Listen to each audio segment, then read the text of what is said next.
I got fired. It was right before COVID started. And I started collecting cards. I was like, dude, you know what? That Steve Jobs quote, like when life hits you in the head with a brick, don't lose faith. So I was like, it hurt, but I was like, I need to keep going because I know I'm onto something. And the light at the end of the tunnel was like, I'm back into doing what I do well. It's buying and selling. So I started buying and selling Zion cards. Okay. This was when he was a rookie. He didn't play a game yet. And I bought quite a few. And that was a good investment. COVID happened. The whole country shut down. But what was so fascinating was when the country shut down, sports cards went through just the most insane boom ever. Like cards that you would buy for $50 became $250. Welcome to the LandLife podcast with your host, PJ Riley.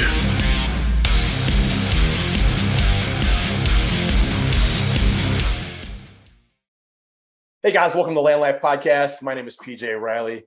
Guys, if you're getting value, like, subscribe, do all that good stuff. Guys, we're going to skip past that though. Today, we're not talking about any brick and mortar business, no real estate, none of that. Today, we're talking about the business of sports cards. And if you're anything like me, you're roughly my age. This is super exciting. Because Andrew was here, I even brought out all my old sports cards, cases. I'm not sure they're worth anything, but we're going to find out. Guys, so if you are into sports cards, if you're kind of like me, pause this, run back to mom's house, run back to dad's house, go into your old bedroom or maybe like the basement, wherever they stuff your old things, break out your sports cards and get them out here because Andrew's he's going to tell you about what you can do with them, kind of like how we can help us out. So Andrew, how's it going, man? Life's good, man. Life awesome. is life's amazing. I'm honored to be on here. I don't get asked to do a ton of podcasts. We have a podcast. So whenever I'm a guest, I want to make sure I come on here and deliver value for your audience. Lukas, Tigers, and Brons podcast with Cage. Dude, these guys are pros. Check this out. So this is a card that one of our community members made. So our podcast is Lukas, Tigers, and Brons Oh My, like Lions, Tigers, and Bears Oh My from Wizard of Oz. Okay. I have a Wizard of Oz card here. That's sweet. My business partner got me this, but one of our audience members got us this logo. Cool. Luka, Tiger, Bron. Cool, right? Yeah, that is super cool. They made that for you. That's amazing. They made that for us. Yeah, these guys are like big time podcasters, guys. What are you guys at? 800 episodes, something like that? Yesterday was 777. And that's Luka's number is 77. But no, dude, we're just two guys who love sports, who loved collecting cards, and I hate being broke. And cards help me make money too, and teaches you a little bit about business. So I was like, I got very fortunate to find my passion. It wasn't always like this, man. I struggled in my 20s quite a bit. Yeah.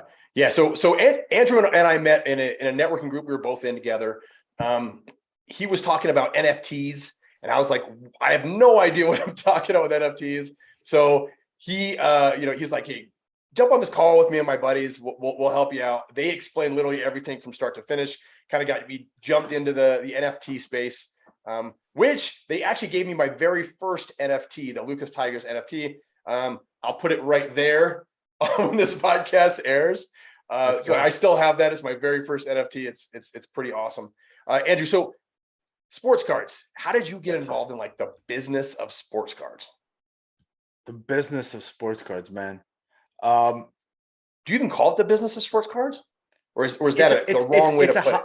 It's a passion that turned into a business for sure. Like I collected as a kid. I played chess as a kid, and if you guys remember, like they had the chess tournaments, like these big convention centers, and it didn't fill out the whole convention center. So oftentimes, right next to it was either a flea market or a card shop or a card convention. And in intermission, we'd go out and like buy the cards, and it was I collected Brett Favre and Terrell Owens. And at like the age of 12 or 13, I went away to camp, and I came back and I was like, Mom, where are the cards? And she's like, oh, I gave it away to your little cousin. Believe it or not. Yeah. She gave all the cards away. For better or worse. Like she was like, you remember back then, people thought it was kind of stupid. Yeah. It was a waste of time. Why are you looking at pictures of men and their stats? Right.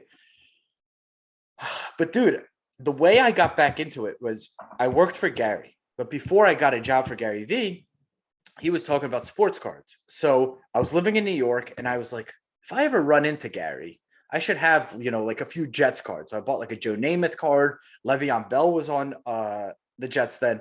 And serendipitously, it all worked out where I got to play basketball with his coworkers. They invited me in for an interview, and I brought the cards in, and Sam Darnold was on the team too. I brought him some cards. I was like, hey, Gary, I know you're getting back into collecting. Here's a few cards. Wow. This is kind of a lesson. I'd never like to come empty-handed. I don't think anyone should ever come empty-handed to meetings, Absolutely. And cards amongst boys, it's the easiest gift to give, right? Like, I know where are you? Denver. Look, you're in Denver. Russell Wilson, right? Like Russell Wilson came to town. Let's say I was flying out there and we're like doing a retreat or some shit. I bring you a Russell Wilson card as like, I thought of you. And it's such an easy way to give a gift. So that's one thing led to a table full of sports cards. Dude, that's amazing. That's amazing. And guys, that's a really quick business tip too. Bring a sports card. How cool is that too? Like if you're guys like we probably are, like you probably are if you're watching this podcast, bring a sports card to a meeting. How cool. Yep. You'll be remembered forever by that guy. And you could search people's social media and all that stuff to know who they like. There's guys that their autograph on card autos that are certified already. There's some guy $100, $200, but that could land you an opportunity for life. And it's such a simple thing. You could literally lay on your ass and search eBay and get the card. You don't have to leave your house. John Elway. Autograph card. Check that bad boy out. What do you think about Elway passing on being an owner of the Broncos and it cost him $1 billion? Overrated. They're just looking at stop looking at people's wallets, Yeah, I don't care. I really don't care. That I like John Elway. I mean, as a person though, you live here in Denver, you kind of get around and you kind of meet people. So I've got to meet Elway a few times, and both times he yelled at me. I was a child. So I'm running around. So I'll tell you this quick story, right? So we're at a Broncos training camp when I'm a kid, right? And it's up in Greeley, Colorado. So it's north of us. And, at the end of practice, they're all signing autographs. And me and my brother are like maniacs when it came to sports cards. Right. So I got these Elway cards and I shoot in underneath the crowd, right? I go underneath the rope and I shoot in and I give him my card and he signs it. And then he moves on to the next guy. Well, I got more Elway cards, right? So I run down the row, shoot in underneath the next guy. He signs it again. Well, third time, I tried the exact same thing. Me and my brother are, by the way, alternating. So we're just getting a ton of Elway signed cards. I shoot in, he goes, "You've had too many." I was like, "Whoa." He's like, "Get out of here." I was like, "All right, sorry." So I got yelled at by John Elway, which was, kind of a cool thing when you're a kid. Second time he respected the hustle. Second time he was like, "I got this." I got greedy. The third time he's like, "All right, let the other kids have fun." I got greedy. So you work for Gary Vee. So I guess how did that work out? How did you get to work for Gary Vee? How did that play out? Played ball with his coworkers in New York. Gary ended up playing one day. I listened to his content. I love Gary. I mean, as we all do, we evolve in life. I loved 2014, 15 Gary content, right? It helped me a lot in my younger 20s as being like, because when you're a young entrepreneur, you feel kind of like a blind man trying to figure your way out. You have no idea what you're doing.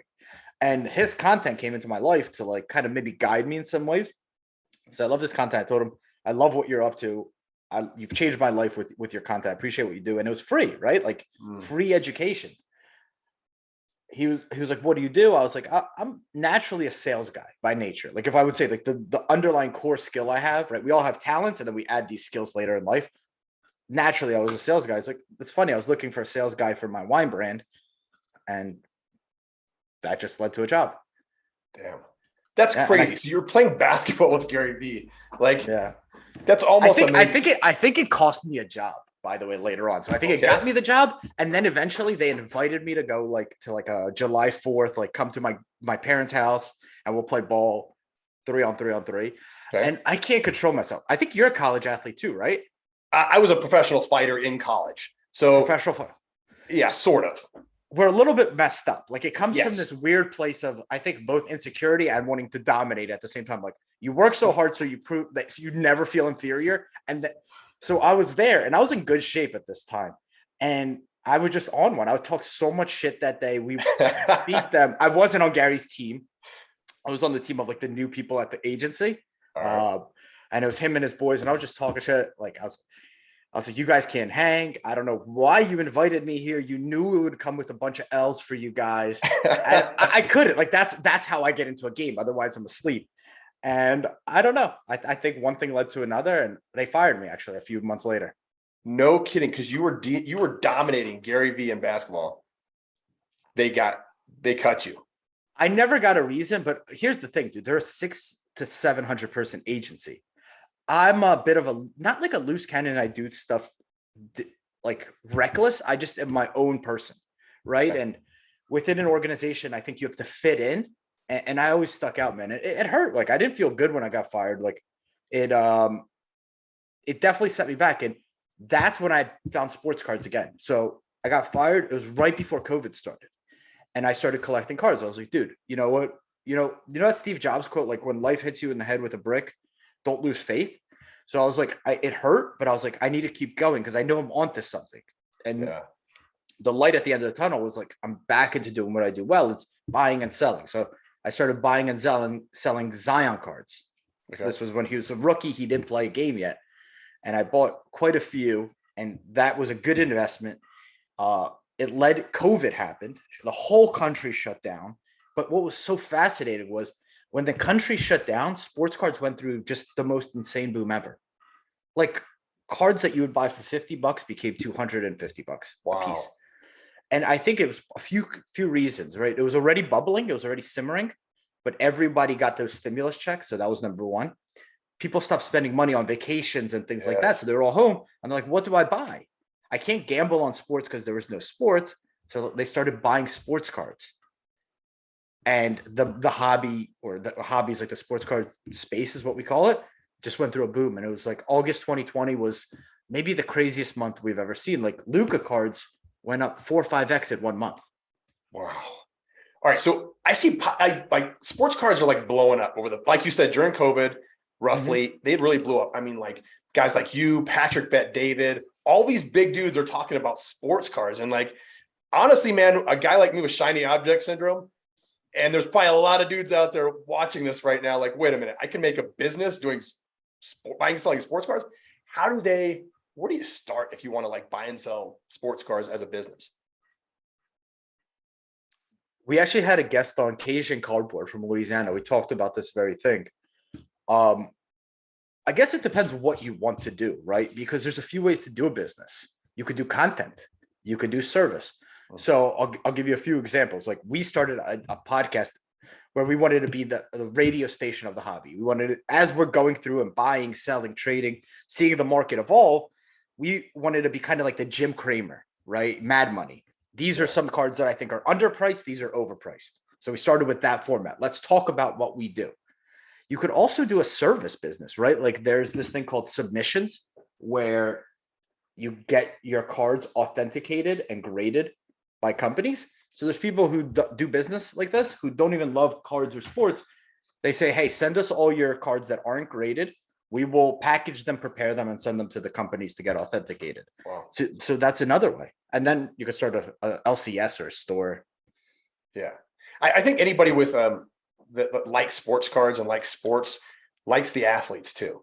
You know, they're fans of these guys. How often are you getting to like, when you go to these card shows, are you like meeting these guys, or like, because I know that would draw somebody in, like your average guy. Sure. You're like, wait a minute, I can buy and sell the stuff I've always liked, even as a kid, and I get to meet athletes. Does that ever happen? You buy and sell land, right? I remember last time we spoke. So you know how like within a space, there's actually ways to like niche, right? Like I buy and sell farmland, or I buy and sell land in urban parts of the country, or I buy and sell land that was foreclosed on, right? It's a completely different niche. So you're absolutely right. At these shows, like in Atlantic City, which national, the big one, Joe Montana was there, Iverson was there. And what some people do is they actually buy the dollar cards of those guys, because not every card of the best player is super valuable. And they get those authenticated. And now you turned a $1 autograph. You turn a $1 card into a $75 card. Wow. but you have to wait in line, and you have to do your technique, right? You have to get Joe Smooth. Montana to sign 6 cards, because 1 card doesn't cover your costs. Or so, dude, there's a lot of ways to kind of meet your athletes, get autographs. Mojo Sports is a YouTube channel. Okay. That's what he does. He travels the country with cheap cards, getting them signed. Then he sends them to a company to get authenticated, and then he sells them.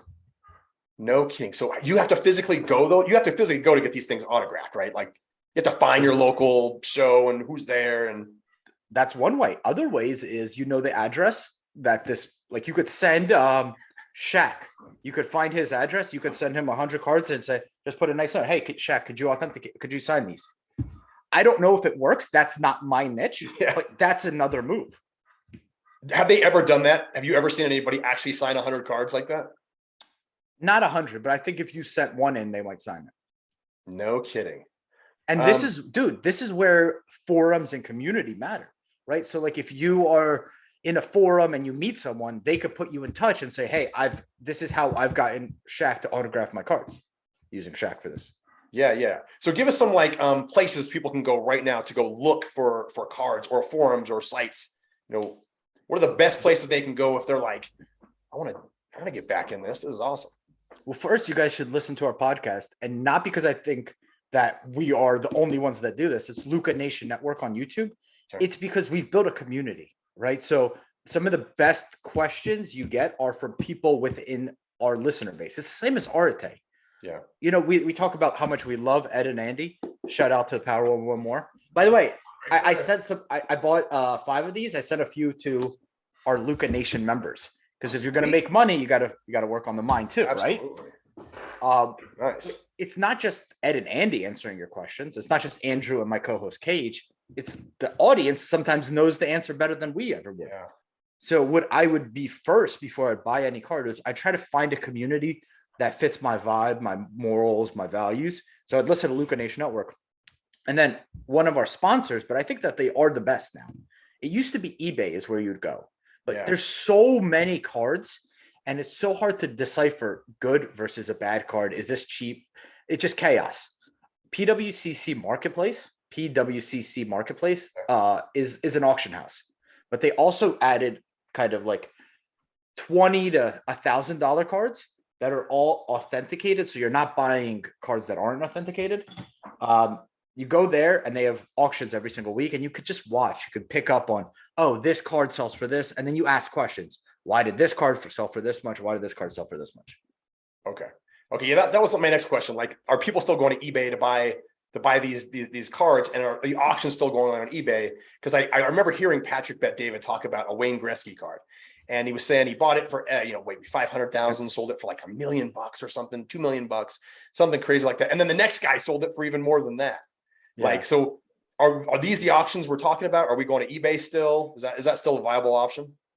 eBay's definitely a viable option. I'd say eBay sells the most cards, but you don't want the most, you want the best. And I would say the best cards are, what happened was a fragmentation in the market, where it used to be eBay was the main one, and this PwCC company was integrated into eBay, Probstein integrated.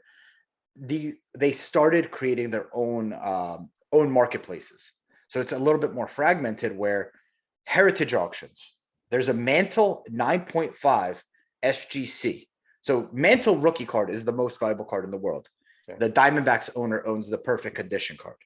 It's a Mantle 1952 tops in a PSA 10, $30 million card. 30 million, Jesus. There's 3 in the world. But the closest thing to that is this SGC 9.5. And it's being auctioned off right now on Heritage, and it ends Saturday, the 27th. They think it's going to be 13 to 20 million. Mark your calendars, guys. 13 to 20 million bucks. So that you're going to sell it at auction house, because auction house has better buyers. They're all verified. They know that they verify that those buyers have money and funds. So high-end cards are sold at auction houses: Golden, Heritage, PwCC. Then you have cheaper cards. A lot of those are on eBay, but now PwCC sells the lower end as well. Okay. So is it the card, or is it the player? Or what determines value? What's the main determinant of value? This is actually one of the most important questions that I think if you ask, 100, 200 people, they would all give a variation of the same answer with slight nuances. Some people would say whatever the next person's willing to pay, right? Yeah. Another person would say scarcity. And I've thought a lot about scarcity. It's not just limited supply. Scarcity, as I define it, is where demand exceeds supply. Mhm. It's this ratio of demand being more than supply. So I'll give you an example. Jordan's rookie card is this Fleer 1986 card. That card is not a low population card. There's a ton of them out there. But in a 10, which is a perfect condition, there's only 316, and that's about a $200,000 to $300,000 card. Wow. Okay. So it's not a low population card. There's a lot of them out there. In a 10, there's only the 316, and there's more people that want it than they have available. And as a result, it's a valuable card. However, we'll use a guy like Shaq. Shaq came out in 92. It's called the junk wax era. There's a lot of cards being printed.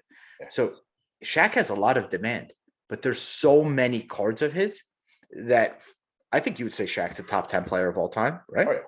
Easily. Top 5, maybe. Definitely. But he's pennies on the dollar. You could get his rookie card for $100, $150. Dang.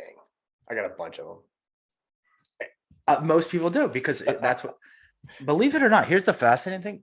Back in the 60s, 70s, it was baseball cards. We even call it baseball cards.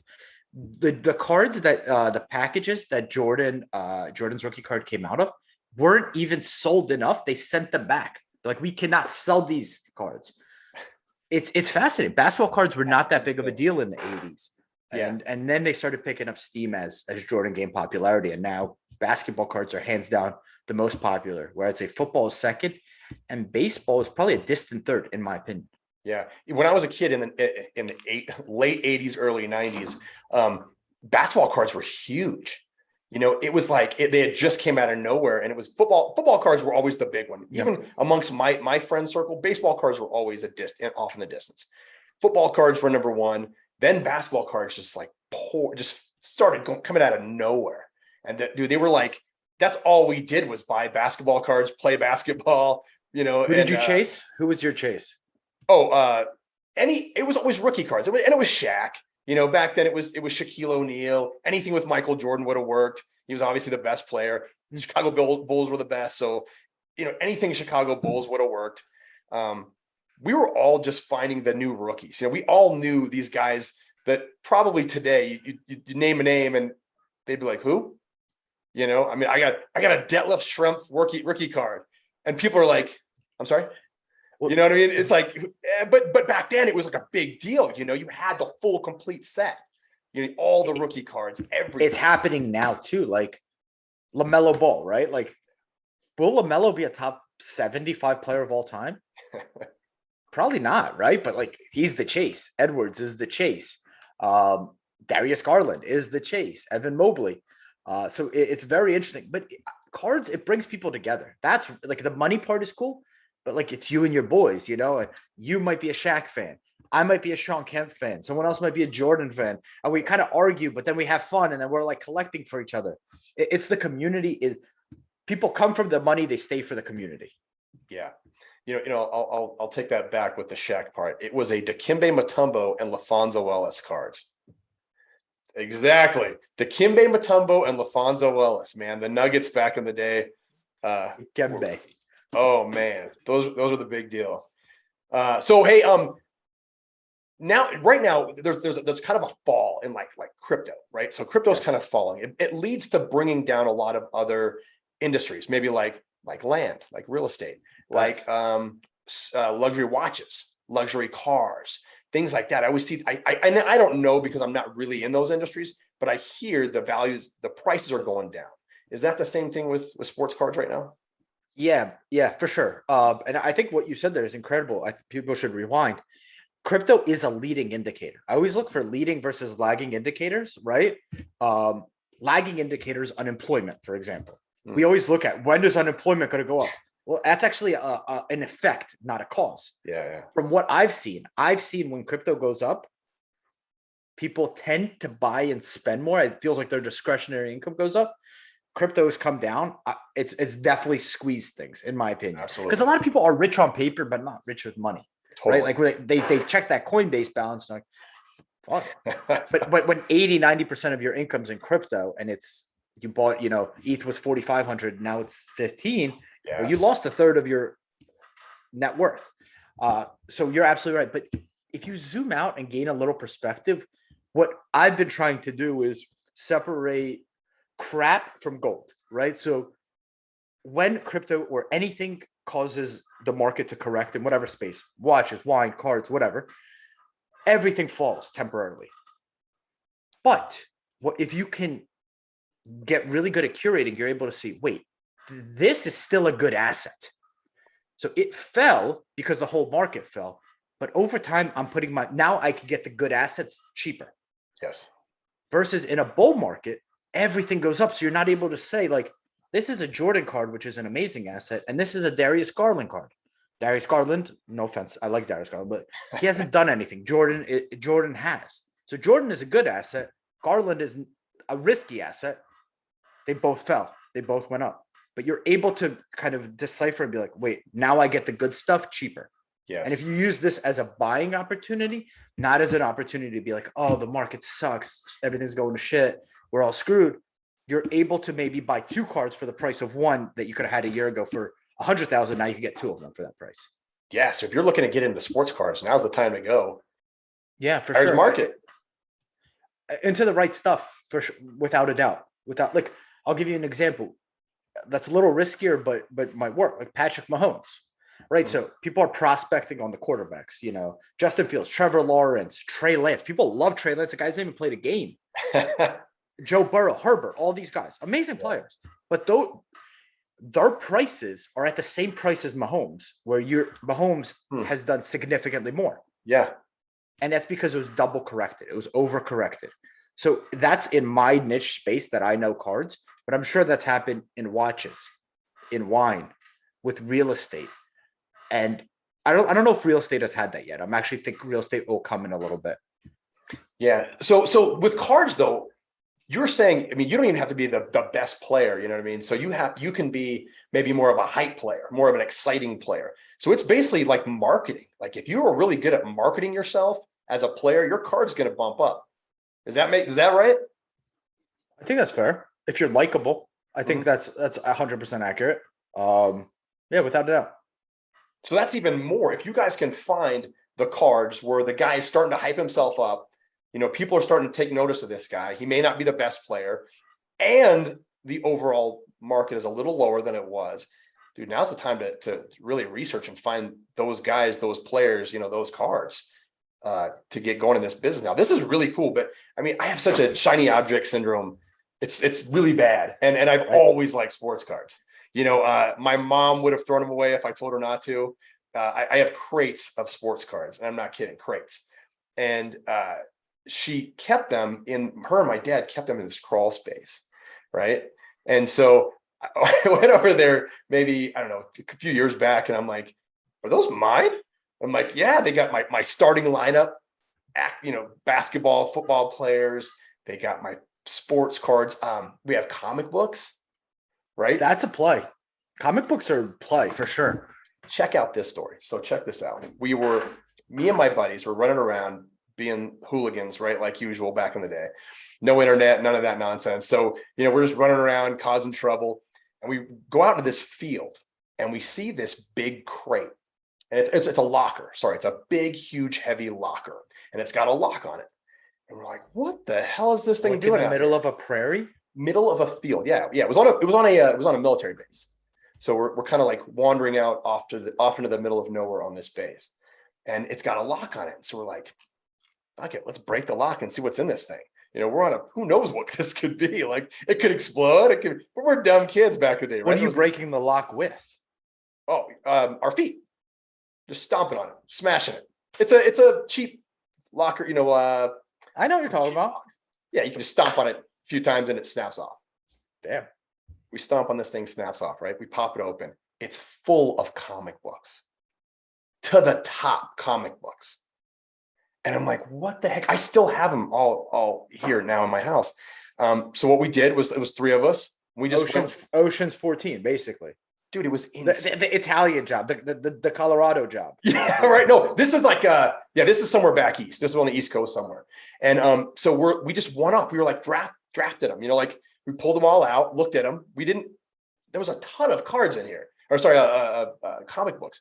So we're one-offing, you get first draft, we Rochambeau'd, rock, paper, scissors for who gets first round draft pick. And we just kind of went through that there had to be hundreds of comics in this thing. I ended up with a War of the Worlds comic book from like the 1915 or something like that. It was amazing. Yeah, I fell to pieces. It's like it was in shambles, but I was like, I have to have that first. Wow. You know that so with cards, they don't like restoration. Oh. With comics, they restore comics. So you could send them to a company and they also restore. Cards, they don't like the restoration. They feel like it's not an original condition. Comics, you could restore and then get them graded. No kidding. That's a good idea. Maybe I should do that because I have them. They're just sitting there in this crate, trying to keep them I don't want to get them wet, so I keep them in these plastic containers with locks on them and stuff. So you see, so during this whole bull market, comics also had a run. But what I guess shiny object syndrome too, but like you have to kind of remind yourself of know your niche. So my niche is basketball. I like basketball. I know basketball cards. I love the 90s era. So I stick in what I know. 96 to 2022 is where I play. I don't do vintage. But comics were going nuts. Like first appearance, Spider-Man, any Spider-Man, Marvel, DC. It was going crazy. Yeah. They have a rabid collector base. What you need to look at with any collectibles is how passionate the underlying collector base is. Because truly what something is worth is what a collector is willing to pay. Right? Someone who actually wants it for the love. That's the floor price. And then investors, flippers come in and raise the price later because they're trying to make their money. But the true price is to see how strong a collector base is. Pokemon, incredibly strong collector bases. This is why NFTs are so risky and people feel it. They don't know. It's the collector base isn't there. It's new. All these people could leave and go to the nice next shiny new object. Even Absolutely. The ape owners who apes are the best, you'll leave and go buy Jordan sneakers tomorrow if there's a better. So don't act like you're a whole ape thing now. Like you're in it because you made a lot of money and good. Yeah. And the community's not so bad either. Yeah. But it's easy when things go up to be like buddy. We'll see when you have to ride the cycle down. Are you still buddy, or are you going to come after each other? And Twitter is Joe Rogan says it better than anybody. It's monkeys throwing feces at each other. It's pretty good, right? I like that. So NFTs, like I remember I bought a few NFTs, right? Like little pictures of fucking clowns and birds and stuff like that, thinking it was going to pop off, blow up. And I was going to make a bunch of money. I still have those things, right? They didn't make me any money. As far as like the avatars of NFTs, is that you see that as a thing that's going to keep going, or are we going to, is that just kind of like the intro to NFTs and we're going to actually use them here down the road? So I like when things confuse me or they're complex or there's like, you don't know what to think with new industries. I try to think at first principles. So what I define what an NFT is. And I think there's a lot of bad definitions out there. And it's one of those words that's way too broad. So it's really an NFT is a digital collectible. Okay. A digital collectible. A card is a tangible collectible. That's really all it is. Okay. I think that there will be some that just because the art is cool or the community strong or they believe in the mission, that PFP, that digital collectible, PFP's profile picture, that art of a monkey will last. But most will not. Yeah. Now, there are also NFTs that are access tokens, like membership clubs to a country club, right? Or you buy and sell land. They have like these deeds, right? Like you have to have like paper to like really that is all going to be on an NFT on a digital, like on the blockchain. But that's not a digital collectible, right? That's also an NFT, but that's a completely different version of an NFT than a monkey. So NFTs will survive. The technology is incredible. It makes transferring digital ownership or ownership of anything a lot simpler because you don't really need a middleman. but and I would say probably 98 to 99% of the profile picture NFTs are going to just disappear. Yeah. Yeah, I kind of thought that after buying them all. As far as real estate, I was thinking about that too, though. Like you were mentioning, it's going to be a deed. A deed will be an NFT at some point down the road. How you're an expert on NFTs? How long do you think that's going to take to really kick in? I wouldn't say I'm an expert in NFTs, but I do like watching people's behavior. And Facebook came out in like 2008. Like I would assume your grandma isn't actually on Facebook yet, or she's just probably got on like a year ago. So it like takes a lot longer than we think. That's 14 years, right? Like Amazon, remember Amazon was half.com selling books? Oh yeah. Remember that? Oh yeah. That was my hustle, by the way, in college. I'd buy my buddy's books and sell them on half.com. Wow. But like that was 2000, right? Yeah. And now I think everybody uses Amazon 22 years ago. So it's the same thing. I would say like if you kind of 8 to 16 years, so 2030 to 2036 is probably where I'd estimate. Yeah, I was thinking too, it's going to have to go from maybe more major metropolitan areas and move its way into more rural areas. I mean, I know I work with counties that don't have websites, and if they do, it's a stagnant page with just, you can call, here's our phone number. Maybe there's a link to an email address. So, and who knows, maybe it will be more of a rapid fire thing. Kind of like it'll just take over. Like everybody will have to have an NFT deed. You'll have to use that technology. What you just said there is the ultimate truth. You work with people who still don't even have updated websites. Yes. Their websites were made like 2005. I bet there's real estate agents who are marketing websites who still haven't updated them. And we're in 2022. So it just, adoption takes a lot longer than we anticipate, but it doesn't mean it's not happening. Adoption, technology is a one-way road. Yeah, absolutely. You said you were a chess player? We talked about this. I messed around a little bit. Okay. You're a chess player. Now I want to go way off topic with what we're talking about. We talked about this a little bit earlier. There's a guy out there who is also a chess player. He's super famous right now. Andrew Tate. Super famous. Yes. We should share a name. Internet famous, right? Andrew Yes. Tate. Could you beat Andrew Tate in a game of chess? I would beat Andrew Tate in a game of chess. We should do that. We should set up it would be flagged. We would not be allowed. A chess battle on YouTube. We were talking offline, and I've seen posts this week about how he's now blocked on all the platforms. But it's actually interesting. I've never knew what he did, or I've never watched an interview. I've never seen anything about this guy. And now I know about him because they're trying to censor him. It's such a fascinating catch-22. This happened with crypto too. I remember the day where it was like, we were, the doomsday of Bitcoin was when China banned it. China banned it and Russia banned it. And then Bitcoin actually went up in value, got more adoption, got more notoriety. So it's this weird catch-22 of like, you think that censoring and banning someone takes away their voice, but it gives them more voice because more people find out about them. I don't know what he says. I still like, people are like misogynistic and rude. I still have, I'm not going to go down that rabbit hole because it doesn't serve me. Like I don't care enough.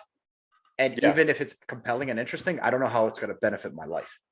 Yeah, I think it's I'm not sure how much of it is an act, like a show, and how much of it is real. He was a real kickboxer. I do know that. Now that's part of his thing too. He was a real kickboxer. He really was a very good kickboxer. So I mean, he is a legitimate human that did something. As far as like banning, though, you're right. It's kind of like when your mom and dad tell you you can't go down that street, right? You're not allowed down there. What's the first thing you're going to do when they're not looking? You're going to go down that street. Mom and dad are telling you crypto is no good. Don't touch it. You can't have any of it. You're going to want more. That's just kind of how marketing works. I think he's incredibly intelligent with marketing because he sells coaching programs and all these other things, right? I think even clothing line, he's got all kinds of stuff. But if you want to really be known, get yourself kicked off of Instagram, TikTok, all these places. Or do good for the community. If you want to be known, like short term, you could do that stuff. Like if he's really kind of scumbag, I do think it plays itself out over time. But Yeah. dude, you're absolutely right. My mom had me, she was 19. So like they were young parents and they were like, Andrew, don't go there. Andrew, don't touch this. Andrew, don't run here. And I would always, that's why I was the problem child, because I would always want to do what opposite of what they said. Yeah. With my sister, she came 10 years later. Well, they were just like, Ariel, here's why we're asking you what to do this. But like, if you want to do it, you take the decision. So she's like, she was the most obedient child ever, where I was the rebel. And it was what you literally just described. Yeah, I think my parents told me the exact same thing. It was don't go down that street. You're not allowed to go here, not allowed to go there. There was no internet. There was no tracking me. Right. And nowadays, I look at my phone. I can see exactly where my kids are at. I know exactly where everybody's at. They could not find anything. I don't have kids, but like, I think that actually makes you more anxious and more worried than not knowing. Probably. Because you're always like, man, like my sister went to Hawaii. She just graduated and she flew to SF, drove to LA, spent a week in LA, and then went to Hawaii. Oh, nice. And I was more worried because I knew where she was than if she was like, I'm just doing a cross country trip, right? Like, yeah. Oh, where's she now? Oh shit, she's driving. Like, I hope she gets there safe, Oh, now she's flying. No, so it actually, I think it added to the stress. It didn't remove it. Yeah, I've watched too much Taken, with Liam Neeson. Too much like you just watch the same movie over and over. Well, there's three of them. There's like five of them probably by now. I'm pretty sure there was three of them, but I do know the first one the best. Oh, by a mile. They're all the exact same movie. Actually. But the point is, if my kids were to be like, yeah, Dad, we're going to the Bahamas this week. I'm like, okay, cool. I would be able to track them if they were taken by the, I don't even know who the bad guys were really. Some sort of. Well, let's clarify this. So you guys watching, or you might think, how can 3-year-old girls or 5-year-old girls go to Bahamas on their own? PJ is actually 45 years old. His daughters are 15, 19, and 23. 15, 17, and 22. Yes. Okay. So it's like mind blown. Like these are like, I can't believe these are adults. Almost out of the house. They're almost all out of the house. In fact, I'm an older gentleman. How much of your audience knows how old you are? I don't know, honestly. I guess I never even thought about that. All right, well, now they know. It's a secret. Yeah. It's a grown I'm going to edit that man out. It's going to say, can you believe PJ's 23? And it's going to be like a dubbed over voice. Do it. You have Final Cut. I don't really. You're Billy Walsh, man. You can do whatever you want. You got Final Cut. Yeah, I'm an old man, so I can do whatever I want. So, Andrew, anything we forgot about or anything we left out that I need to add in here? I mean, depends. I'm curious. Like, what does your audience tune into your show for? Yeah, so typically it's business related. They want to know how to get into new businesses, or it's like the average dude that's like, I've been working this job every single day. I know I have more. I know there's like more out there, and then they hear something like you can buy and sell sports cards. So maybe that's their avenue to get where they want to get, or maybe it's me buying and selling land. It's always the idea of the podcast is to have just all these different options out there for the average dude that they didn't even know existed, or maybe they forgot about. I got something for you guys. I have a big thesis that I see playing out, and if you were like me, you grew up in the 90s. And there's a lot of people that you could put into this place.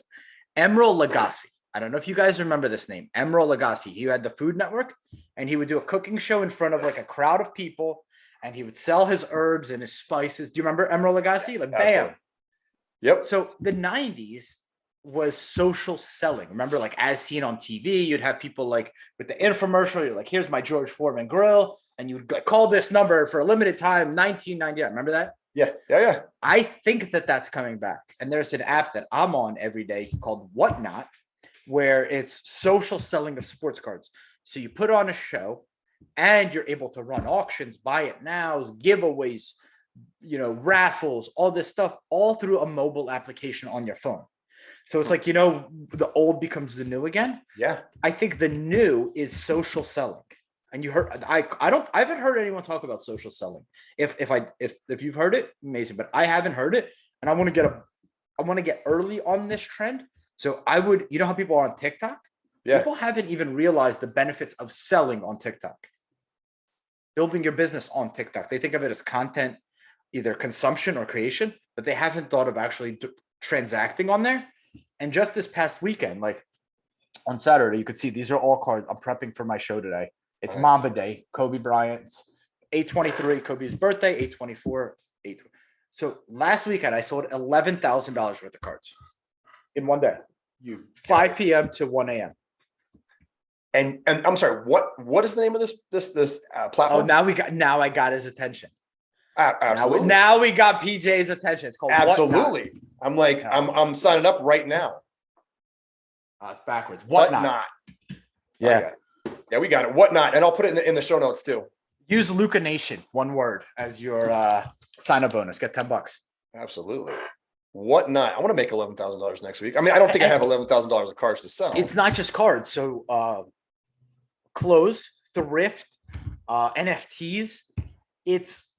Check out the app. There's a lot of categories I haven't even explored. Cards are my thing, but like it's a show where the end consumer wants to buy something and they could transact instantly. So one thing I thought about something too.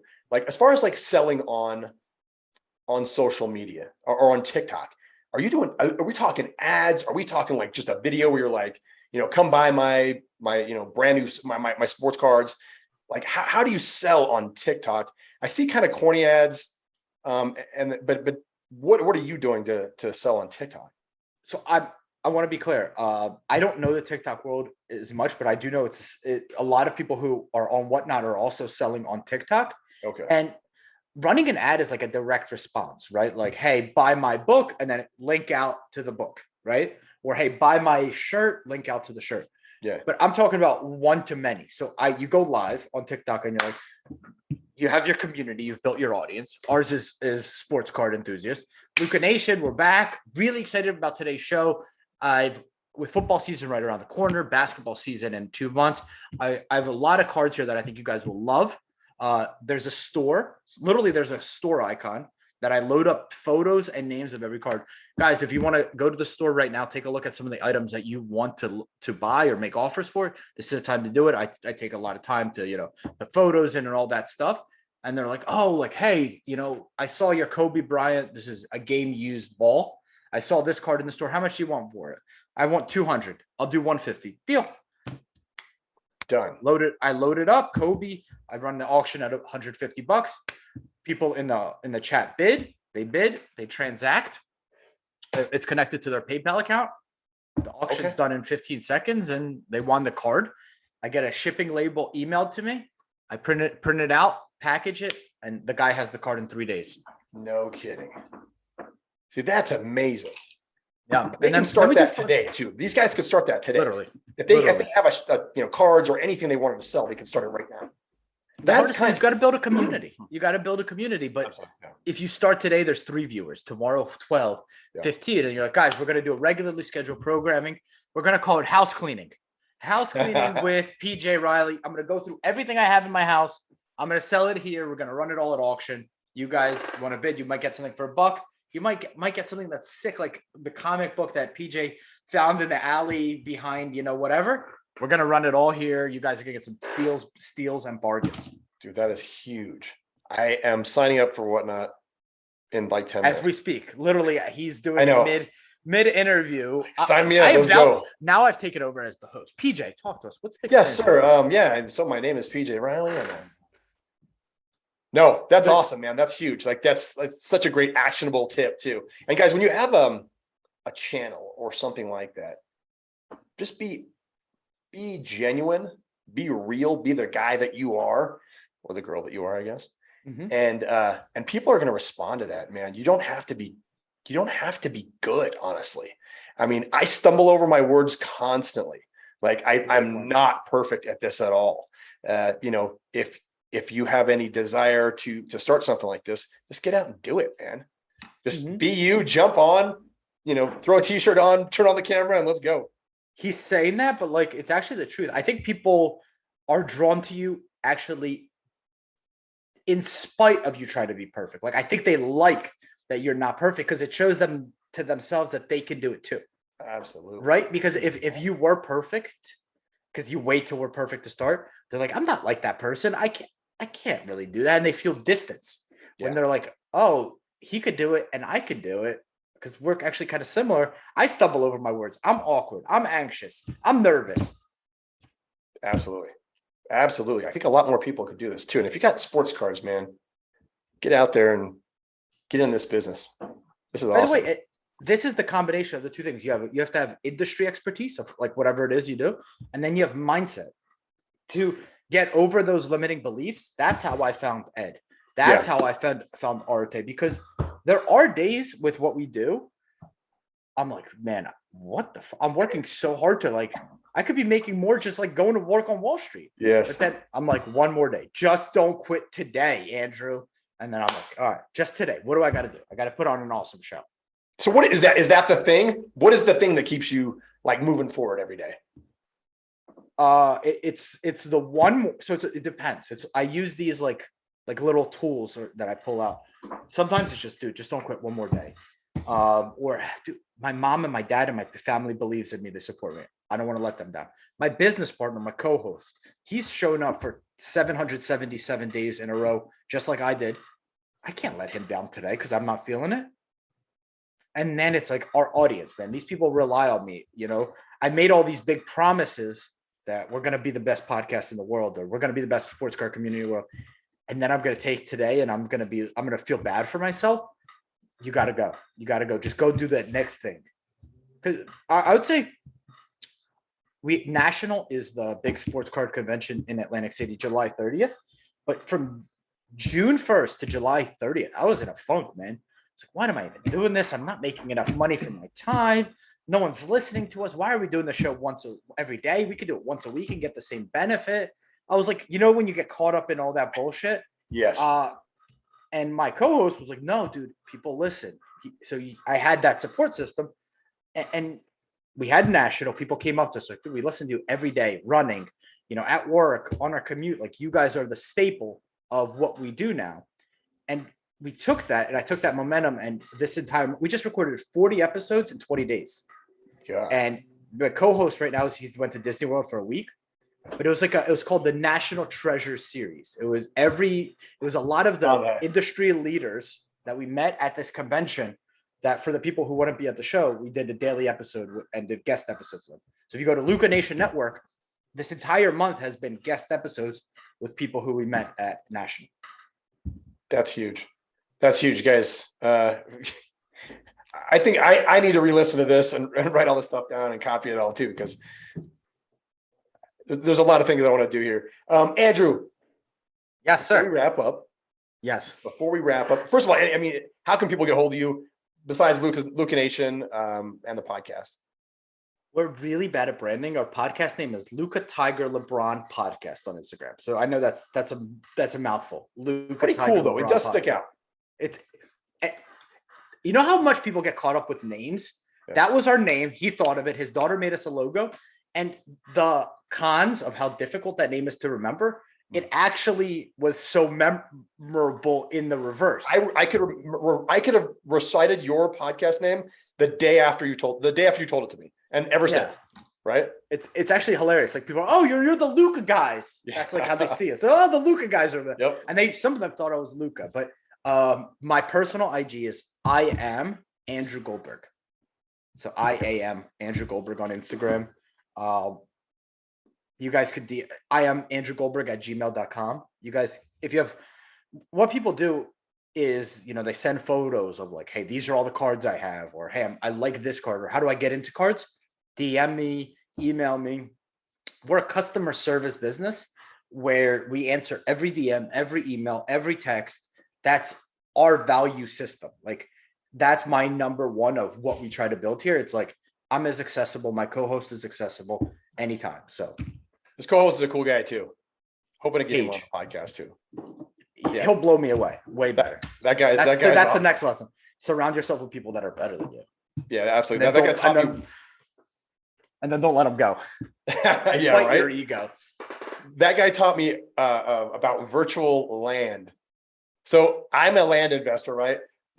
This guy's like, his buddy Cage is like, he's like, did you know you can buy land in the metaverse? And I was like, wait, what? I had no idea. Immediately, that guy, he's telling me all this stuff. I go online and I spent like the next 2 months living in the metaverse. So Smart, dude. Learning, Hopefully we can get them on researching. too. All right, here's the big question. You ready for it? Yes, sir. It's the big question I ask at the end of every podcast. It's intense, so you might Easy. I'm ready to it'll rock. require some thinking here. I don't get ready because I stay ready. Oh, whoa. All right. Here's the deal. If you could buy land, sorry, we're LandLife. We buy and sell dirt. Sure. If you could buy land anywhere in the whole world, Yep. where would it be and why? Playa, Mexico. Love it. We went there for COVID. First off, I love Latin people. They are simple people in the sense of like they're so happy, they're so welcoming, they're so family oriented. I don't think they've been corrupted by possessions. That's my own opinion. Don't send me hate DMs if you disagree. Okay. But it's the most beautiful place on earth. Playa Car. It's in Playa del Carmen. It's like it's to the right a little bit, I guess a little more south. My favorite place. It's my dream. I want to buy my parents a house there. Let's do it. I even know the house I want to buy. You have the house. Yeah, we stayed there. It was Okay. It was one of those. Remember Ed Milet talks about touch your dreams. If you work hard enough, touch your dreams. Yes. So COVID, it brought us together as a family because when it happened, my dad has a cafe in Philly. Okay. They were planned a vacation to go to Cancun, and the day they flew out was when COVID happened and the whole country shut down. And my job was to run that cafe for a few weeks while they were on vacation. Well, the cafe was shut down, so they called us, my sister and I, and they're like, "Hey, come join us in Mexico." Nice. So we did, and that 1 week, 2 week trip turned into 2 years in COVID, where we started in Cancun in like a little apartment, little condo, and because things got so cheap, no tourism, we were able to get a beachfront mansion by the end of it. And it was and it was so big for my mom and dad because a lot of people don't know what they could achieve until they like taste it and feel it. Like they kind of know, but like they don't really know. Yeah. And they taste it and they're like, "This is what I want." And that was cool. So this is the house. Yeah, I love that house. Casa Maeva, Maeva. You guys can look Casa it up. Maeva. Book it. So I'm sure the audience is dominating. You guys are successful people. Casa Maeva, Playa Car, Mexico, gorgeous. You're gonna love the people there. The way the house is run, the hospitality. It's gorgeous, and you can get some good deals. Yeah, and I think it's super important to taste, like you said, and like Ed has always said. You know, if you want to live in a mansion on the beach, go stay in a mansion on the beach. You don't have to stay there for months or weeks. Just test the waters, see what it looks like, see what it feels like. So wake up in a house like that, right? Go to bed with the sun going down in a house like that. Sit with your wife or your kids as they're playing in the water. You and the wife are having a glass of wine, watching that sun go down. Dude, you don't ever want to come back from that. You don't. Have you ever walked in a room and you're like, "Fuck, I don't really belong here," right? And then you're like, "These people are so smart. They're so successful." Same thing happens in so many areas of our life. It happened when I played soccer. You went from high school to college. You're like, "Dude, these guys are really good. I don't belong here." And then you acclimate, right? Yeah. It's the same thing with that. Like the first day, what the fuck? Yeah. And then you're like, "I do want this. I do belong here." And a lot of people think it makes you lazier. I come back and I'm more motivated. I'm like, well, if I belong here, I have to work like someone who belongs here too. Absolutely. The sports analogy was awesome too, because every time when you're a freshman in high school, you show up to high school and you look at the varsity team and you're like, dude, they're huge. They're men. They have beards. Like how do I ever keep up with that? And then you get there and you're like, nah, it's not that big a deal. It's not that big a deal at all. So, and then you're that guy. You're like, I'm even better than these people. Yes. And that you're like, it's life, man. It's so important. It's a tough lesson for me to learn because I played college soccer and then that dream ended and then you're like back to zero and you're like, I don't belong anywhere. I kind of suck. My one dream died and now I have nothing. Like what are even my skills or talents? Yep. So I totally understand that. Fighting ended for me and I was like, that was my identity. Yeah. I had no idea what to do after this, what do you do? My job skills don't move into anything. I guess I could be a bouncer at a bar or something like that, or, but you have to use the effort used to get to that level, not the actual skills. Do you remember? Sometimes I think back to those days and like the first, like what got me to take the first step and then the second step. And now you have a channel where you get to help that younger version of yourself. You're really just speaking to that younger version. Absolutely. Every day I think about the me that was there, the fear, the uncertainty in life, the feeling of a fucking loser. Mm-hmm. And I'm not kidding. I was like, dude, I thought I was doing really good. And all of a sudden now I'm like the bottom of the barrel. You know, nobody gives a shit that you got in a fight a couple times and you know, and that they don't care. Nobody cares. I thought they cared like a month ago when I was actually fighting. They were like cheering me on, but now they don't even give a. They could give a shit now. You are back to square one. But if you use those same skills, the desire, the effort to achieve something new, you know, and you do it for yourself. Honestly, fuck them. I really don't give a shit about them. I did it for myself and my family, right? And you know, I think a lot of guys like us are like that. They're like, I just need that vehicle just to shoot forward and to move forward, because otherwise I'm going to sit here forever. The vehicle will actually present itself. Maybe not on step one, but if you like, you know how you like lay that, it's like, I think of it as like laying bricks. Mm-hmm. Because you know, for a while you're laying bricks and you're like, I don't know why I'm even laying these bricks, what this is going to look like, or even where this house is built. Mm-hmm. Like I'm just laying bricks. And then that's why, like with the sports card thing, it just kind of like happened. You know, it was like I was laying bricks for so long and I was laying them the right way. Mm-hmm. I was trying to, with a lot of care and thoughtfulness, that the actual, like the vehicle I have now presented itself. Because the way Cage and I started the show was we were in an Instagram group together that Gary put together, garyvee. I was doing a Instagram live. He was in it. He was like, dude, we should start a podcast together. And the next day we started a podcast together. And that's been every single day since. Like that's chance, right? Like, but if you hadn't put yourself out there and made that first Instagram live, nobody would know. Cage would know who you are. Or I don't know if you guys met prior to that, but people wouldn't know who you are. You know, it's like if you don't keep putting yourself out there, you're never going to get to whatever goal it is that you have. You got to keep trying things. Land wasn't my first business. Many failed prior to that. I realized I was not good at a lot of things prior to selling land. But what about also like the discipline that you learned to when you got the opportunity to now capitalize? Like if I didn't have discipline before we did that podcast, I would have quit and we would have never got to 770 episodes, because at some point that chain would have been broken because I didn't have the habits and I didn't lay. If one of the bricks I laid 5 years ago was misplaced, it was like a Jenga block, you know, a weak foundation. You would have had a weak foundation had you not built all the way to where you're at now. That's huge. Guys, get out and do something. Get out and do something right now. Even if it fails, just jump out there and fucking do it. Dude, and in 10 years, I hope I'll be invited back on the show. And I hope I'll be like next year. That foundation I was building at 32 now helps me at 42. Yeah. Yeah. And it will. I mean, it will absolutely help in every aspect of your life too. Family, fitness, finances, all the F's, all those things. You know, when you build that right foundation, it helps with everything. You know what's underneath the foundation that probably changed my life more than anything? That I think our country, and I'm an immigrant, guys, I'm from Ukraine, I didn't even tell you, is faith. This country, I think, has lost faith a little bit. Yes. Like, I was raised Jewish, I was bar mitzvahed, but I read the Bible, and I don't think faith is like religious. I think it's, I trust that the things I'm doing will lead to something. Yeah. You know, like the parable of the sower. And I think we've lost that a little bit. And that's been, I have my building blocks, but then God's got me. Like he's got a plan. Absolutely. And that's really solidified things for me. Yeah.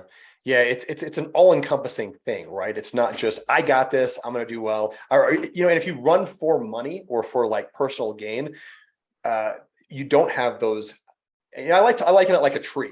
Like you don't have the tree. I mean, we're doing bricks, trees, all kinds of shit, but it's like a tree. You don't have that good foundation of the roots, right? You know, you're just, all you have these nice branches up there, like that's really nice branches. You're shooting for the car, the money, all that kind of stuff. But that tree, that foundation of, like you said, faith, it'll make that, it'll keep those leaves blooming, I guess. It really will. If that makes sense. 100% does, because those days where I was like, one more day, well, what's that really saying? It's have faith that if I do this one more day, things will work out. That's the roots, right? Just one more day. You go do what you need to do. The rest is gonna, it's to him. So it's helped me, and it's just my story, to be honest. Yeah, it's been a great story, man. I really appreciate it, dude. Thank you, bro. All right, Thank you guys, for inviting me. Yeah, thanks for coming, man. That was awesome. That was a good podcast. All right, guys. Till next time, I'll see you on LandLife. Yes, sir.